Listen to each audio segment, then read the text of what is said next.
A Heart That Was Never Mine, Part 2. They had me right where they wanted, and there was nothing I could do. I had to let him take her, at least until I got the courage to tell her, and also had to get rid of my feelings for Hayden as soon as possible. When I told him to leave, he gave me a look of utter disdain, then walked away, leaving me with them. Be careful, your little games will backfire on you one day, I warned them. Karma was coming for them one day, and I was glad I would be far away from the collateral. I hoped that Sienna would be too. I was unable to talk to her for the first few days. When I asked my mom, she told me that she did not want to talk to me. They did not believe in seeking professional help when one did not feel emotionally okay. Instead, my father would help, but that usually involved weird methods. I avoided Hayden as much as I could, but he seemed to find me everywhere that I went. I would greet him back when he greeted me, but I avoided him nonetheless. It killed me because all the feelings that I used to have for him when we were younger were resurfacing, and he would not leave me alone. I ended up replying to his messages, and he was the only one who understood the whole situation, and the only one who seemed to know Sienna's secret that had been troubling her for so many years, but he would not betray her confidence. In the end, I decided that I was going to risk going to my parents' house and try to get her out. I hoped it was not a bad idea. It was difficult to know how she was going to react to me. The topic of what was going on between us did not find its way into our conversation, but when I felt like it was going to, I would change the topic. I hated that I found comfort in him when it would surely bring my sister pain. If only she knew. He kept on asking to see me, but I would make excuses every single time. Until one time we found ourselves at a party. The funny part was that I nearly did not go to the party. I was planning to go to my parents' house the following day. He cornered me, forcing me to have a conversation with him. I'm sorry if it seemed like I was interfering at the hospital. I just did not want her to go with him. No offense, but they're not what she needs right now. You know how I said she has her secrets? I believe there is one that she did not tell you. What was it? I asked. Come with me, it's too loud here, he said, taking my hand. I followed him to an empty bedroom. What is it? You two dated, I said. Not quite. He was being cryptic. Explain. She was helping me keep my secret. I'm gay. In the beginning we were dating, but a few weeks in I soon realized that I was not in love with her. She was supportive of me and agreed to help me hide for a while. And being with me helped her get out of the house. But only she can tell you what happened to her, he said. It took a while for all that information to make sense to me. I had been wrong. They were not in love. They never were. And I had shut him up. And my parents had taken her. I could not help but growl with anger. The whole situation was messed up, and it was not supposed to turn out like this. I have to go and get her, I said.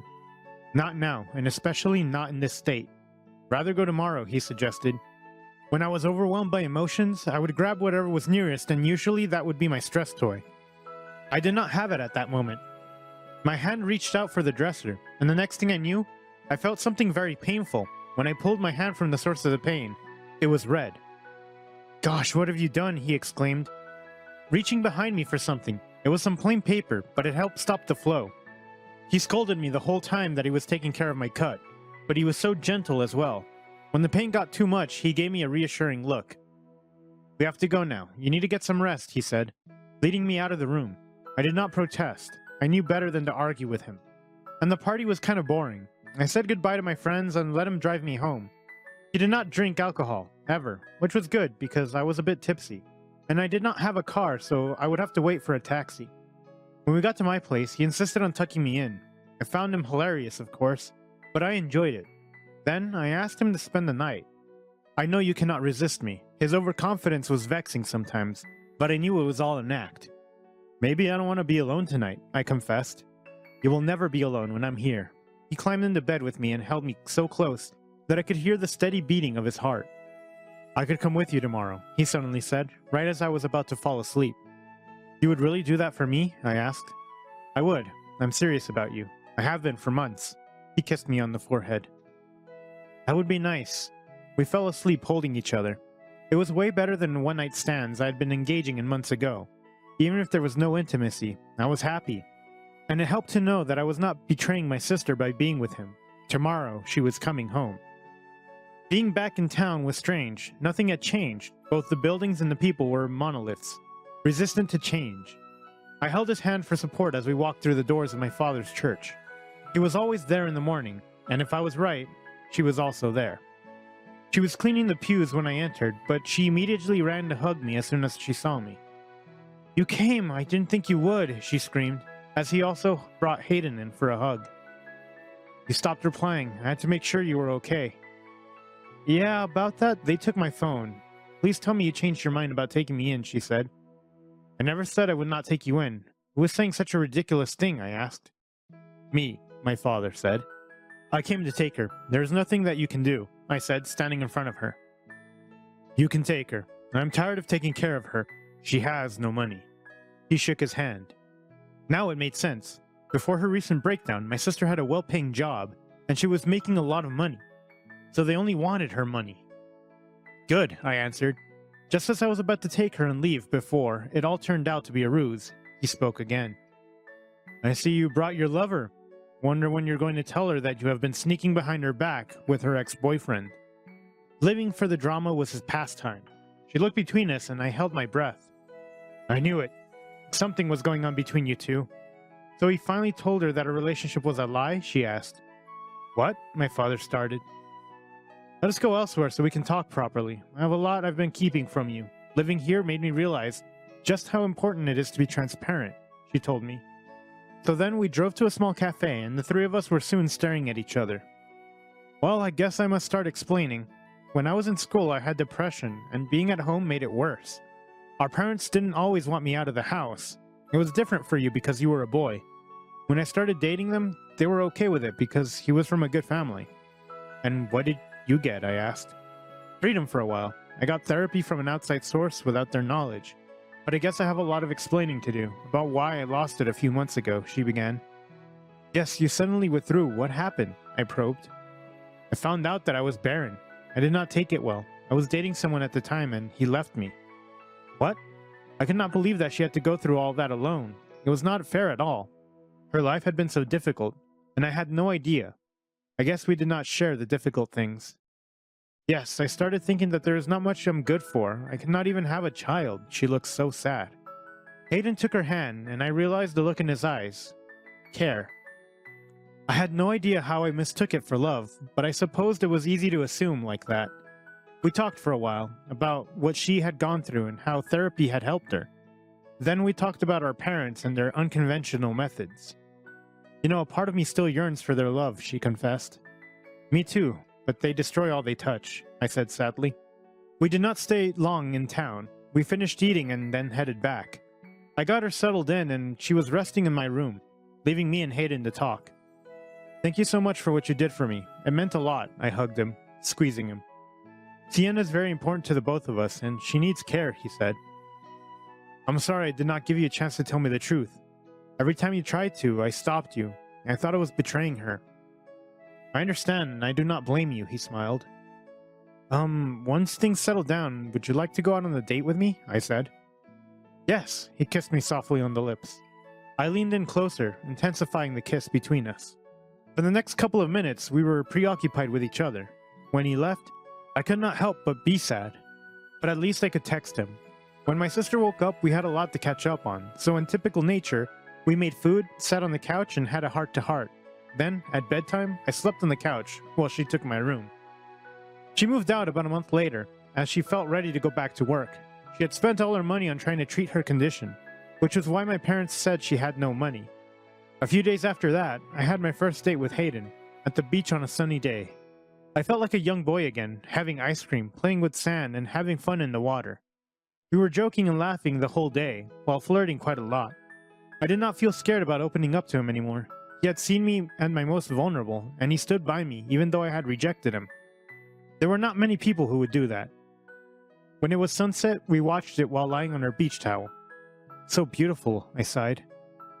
"Not more beautiful than you," he grinned. "Right. You're so corny." My ribs were already sore from the laughter during the day, and he was making it worse, and to top it off, he looked serious. I never considered myself to be remotely attractive. I always believed I was average. "I'm serious," he said. "Thank you," I blushed. "I've always found you cute, even when we were younger." His confession took me off guard. "I also had a crush on you." "No way." "Yes way." "It's getting a bit chilly. Don't you think we should get going?" he suggested. "Maybe." I leaned in closer to kiss him, with the sound of the waves crashing around us. The moment could not have been more perfect. Later, we went to his place and ordered pizza. But first, we had to shower. Going to the beach was fun, but having to deal with the sand afterwards was the worst feeling ever. Let us make a deal, I suggested. Like? We'll not go to the beach on a second date.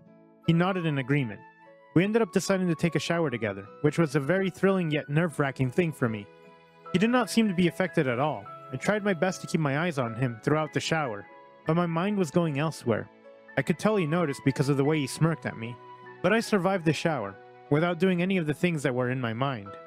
Our pizza arrived just on time, as we cozied up on the sofa while eating. I think that has to be the best date I've ever been on, sand aside, he mused. I have to agree, I have not laughed like that in ages. I leaned against his shoulder. At that moment, my phone started ringing. It was my sister. I quickly picked up because I feared something had happened once again. What's up? I asked. They got arrested, she said. Why? I asked. Stealing money from the church and misusing it by gambling, she said. Oh, well, I called it. My parents had been on a slippery slope for a while now, and the law had finally caught up to them. Things between Hayden and I only improved with time. We naturally fell into the rhythm of being together like it was nothing, and we were dating. My friends freaked out, telling me that they told me some sparks were flying between us. He challenged me, was caring, and excited me. I could not even imagine not being with him. We became that couple who would finish each other's sentences and would wear matching clothes to events. He made me want to be the best version of myself I could be, and I tried my hardest to support him with everything. Time seemed to fly, and soon we had been dating for a year. A conversation took place one morning involving both of us not knowing our anniversary. Come to think of it, you never asked me to be your boyfriend, yet we are dating, he mused. Well, you did not either, so do not put the blame on me, I chuckled. Thought you would know. And why would I? Do I look like a calendar? All I know is that it came to me that this was the month we started dating. But when? I wondered out loud. You seem like the type who would not forget. Yes, that is a compliment. You can stop looking at me like I've just insulted you. Is it today then? He decided. Well, we might as well make it today. It would take us ages to figure out the exact date we got together, I agreed. Since we had no warning, we decided to whip up an impromptu breakfast. It took us longer in the kitchen, despite there being two of us, since we kissed a lot and somehow ended up throwing ingredients at each other. But in the end, we had lots of waffles with syrup. These incredible sandwiches we learned how to make when he was overseas, and juice. For some, that was probably the least romantic thing they could think of, but for us, it was perfect. We talked about our best moments as a couple and the things we wanted to do together, including traveling at some point. He then asked me a question I was not expecting. Will you move in with me? He asked. Well, half of my clothes are already here. I think I've already moved in, I laughed. Officially, he tilted my chin up, a sign that he wanted me to be serious. We were never serious, always cracking jokes at the wrong times. Yes, I will, my love, I answered. Yay! Now let me show you just how much I love you. It would not be an anniversary without that, now would it? Tingles went down my spine at his suggestion, and I was getting up from my chair before he even finished speaking. This was turning out to be the perfect anniversary. I hope you didn't have any plans today. We're going to be quite busy, he whispered as he led me to our bedroom. Consider my diary cleared. I laughed as he threw me on the bed, and he began to ravage me. And we spent the rest of the day at home spending quality time together. With each day that passes, I fall deeper and deeper in love with the man I could not be with, for I believe we were not meant to be. Love truly is a strange thing. The end. Thanks for watching. Consider subscribing to become part of our Rainbow Force and stay wholesome.